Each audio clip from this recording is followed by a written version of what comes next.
How to save extracted audio in Capcut. So hey guys, welcome to my channel, and in this video I'm going to show you that how you can save the extracted audio in Capcut.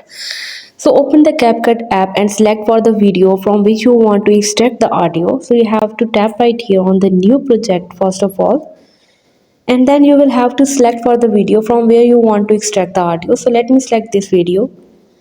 So guys, please make sure to watch the complete video carefully to avoid forgetting anything and making mistakes. Now you have to tap right here on the layer, and then after that you will have to select the extract audio. From there you can see the extract audio option.